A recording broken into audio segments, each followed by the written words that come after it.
Assalamualaikum warahmatullahi wabarakatuh. Kelompok kami akan menjelaskan mengenai materi sistem reproduksi vertebrata.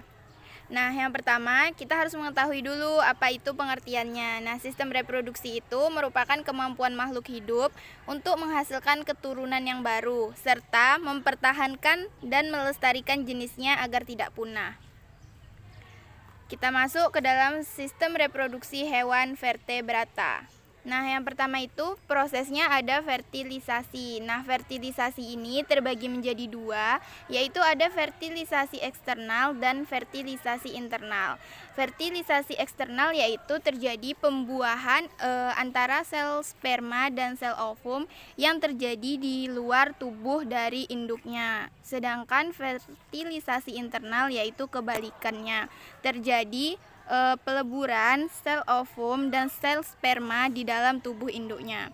Yang kedua itu ada perkembangan embrio dan kelahiran keturunannya. Nah, ini tuh terbagi menjadi tiga, ada ovivar, vivivar, dan ovovivivar. Nah, ovovivivar ini merupakan perkembangan embrio secara bertelur, sedangkan vivivar ini melahirkan. Dan ovovivivar yaitu bertelur dan melahirkan. Bertelurnya itu di dalam tubuh induknya, tetapi cara mendapatkan makanannya itu berasal dari dalam embrionya, bukan dari induknya. Nah, ini ada contoh gambar pembuahan secara acak, pembuahan luar di dalam sarang, serta pembuahan internal. Di sini kami akan membahas mengenai sistem reproduksi pada Pisces, amfibi, reptil, aves, serta mamalia. Nah, untuk yang pertama itu mengenai struktur reproduksi ikan atau Pisces. Nih, bisa kita lihat alat reproduksi pada ikan. Untuk yang bagian A itu bagian betina. Di situ ada ovarium, ada oviduk, serta ada saluran urogenital. Dan yang bagian B itu merupakan alat reproduksi dari ikan ikan jantan. Di situ ada testis dan ada vas deferens atau saluran spermanya, serta ada juga saluran urogenitalnya. Nah, fertilisasi pada Pisces itu terbagi menjadi dua, yaitu ada ovivar dan ovovivivar. Yang pertama itu ovivar, yaitu proses pembuahan sel telur atau oosit oleh sel sperma berlangsung di luar tubuh ikan, di mana sperma memasuki sel telur melalui sebuah lubang yang disebut dengan mikrofil. Ini seperti contohnya ikan-ikan pada umumnya. Kedua, ada ovovivivar, yaitu pembuahan terjadi di dalam tubuh ikan betina. Nah, embrio berkembang di dalam tubuh induk betina, kemudian melahirkan anak yang sudah berwujud mirip dengan induknya. Selanjutnya yaitu alat reproduksi pada amfibia, yaitu yang di sebelah kiri ada alat reproduksi betina, dan yang di sebelah kanan ada alat reproduksi jantan, di mana yang jantan terdapat sepasang testis, sepasang vas deferens, dan kloaka. Sedangkan betina ada terdapat sepasang ovarium, sepasang oviduk, dan kloaka. Selanjutnya, pembuahan eksternal pada kata. Pada pembuahan eksternal biasanya dibentuk ovum dalam jumlah besar, karena kemungkinan terjadinya fertilisasi lebih kecil daripada pembuahan secara internal. Pada kata, betina menghasilkan ovum yang banyak. Kalau kita membedah kata betina yang sedang bertelur, kita akan menjumpai bentukan berwarna hitam yang hampir memenuhi rongga perutnya.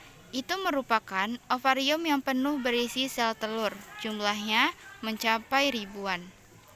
Kemudian ini merupakan gambar dari reproduksi burung, yaitu bisa disebut dengan aves. Yang A bisa kita lihat yaitu alat reproduksi pada burung betina, dan yang B itu adalah alat reproduksi pada jantan. Kemudian proses fertilisasinya, fertilisasi akan berlangsung di daerah ujung oviduk pada saat sperma masuk ke dalam oviduk. Ovum yang telah dibuahi akan bergerak mendekati kloaka. Saat perjalanan menuju kloaka di daerah oviduk, ovum yang telah dibuahi sperma akan dikelilingi oleh materi cangkang berupa zat kapur. Selanjutnya, alat reproduksi pada reptil atau reptilia. Berikut gambar alat reproduksi reptil betina berupa ovarium, oviduk, dan kloaka. Dan di sampingnya ada alat reproduksi reptil jantan. Ada testis, epididymis, vas deferens, kloaka, dan hemipenis. Pembuahan hemipenis. Pembuahan pada reptil terjadi di dalam tubuh induk betina atau fertilisasi internal. Pada umumnya, reptil bersifat ovipar atau bertelur, tetapi pada beberapa jenis ular dan kadal ada yang bersifat ovovivipar, bertelur beranak. Pada hewan ovovivipar, telur menetas dalam saluran telur atau oviduk sehingga kelihatannya seperti beranak. Selanjutnya, reproduksi mamalia. Berikut alat reproduksi mamalia.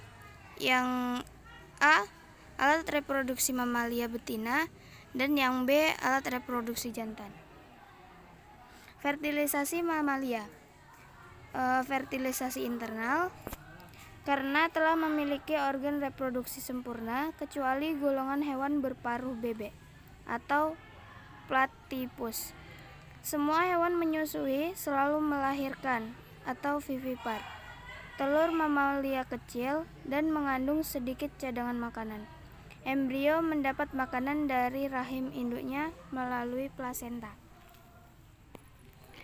Demikianlah penjelasan dari kelompok kami mengenai sistem reproduksi vertebrata. Kami tutup. Wassalamualaikum warahmatullahi wabarakatuh.